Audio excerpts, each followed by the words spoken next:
I'm Seth Alford. For most of my life, I've had problems with drugs and alcohol, or so I thought, um, until God intervened and showed me that really was a drug and alcohol solution. I always tried to live up to expectations and standards that I placed for myself and that I let the world put on me and let loved ones and place on me of who I should be, how I should act, the things I should own, to be a man, to be a husband, to be a father, what success looked like. And the thing with these expectations is that it always just left me feeling defeated, like good was never good enough. And it just always had me feeling less than. So as I said, to me, the drugs and alcohol wasn't the problem. The problem was fear of rejection, inadequacy, fear of failure, need of approval from others, and my best efforts at living up to those expectations that I placed on myself and who and how I thought I should be as a man and as a husband and father should have left me dead in a ditch on November 16th, 2018. After a night of drinking, I was on my way home and I didn't make it. I ended up flipping my truck and taking out 2 telephone poles.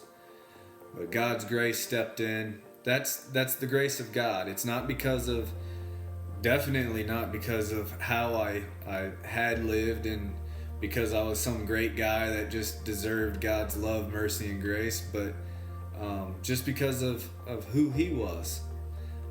I'm free to just live in response to the love, mercy, and grace that He gave me that I don't deserve. I'm free to fail. That's been a big one for me, is that I can share my failures, my struggles, my anxieties, my fears with others, knowing that it's okay.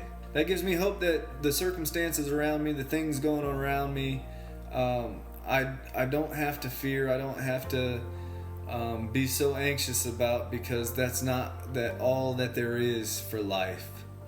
It also gives me hope for today that I don't have to do life perfect. I don't have to be perfect. That being a Christian doesn't all of a sudden make a perfect me. So as we're going through this season right now, you would think that I would just have the faith and have the trust and not have any doubts or worries or anxieties about the future, as with the coronavirus. It's caused some anxieties. It's affected us as a family, and me and my thought life has affected me. I have faith that God's going to take care of things and that things will work out and that He provides and protects us. But that doesn't take away the butterflies or the feelings that I get sometimes in the pit of my stomach in the quiet moments.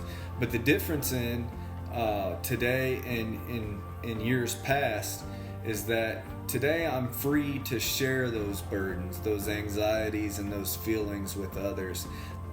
I've had great friends that have come alongside me to encourage, to pray for me. I even have friends that have come over to see me, and through the prayers and the support and encouragement, things that used to throw me off and be huge mountains in my life have flattened in a sense and don't hold as much weight.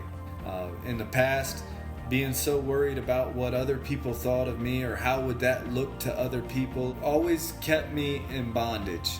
And so knowing that I don't have to live up to any standard or expectation or anything, that I'm just called to live in response to love that God gives me, has freed me to be able to share those. And by sharing those, like I was saying, it's been amazing, the love and support that's been poured out on me and my family.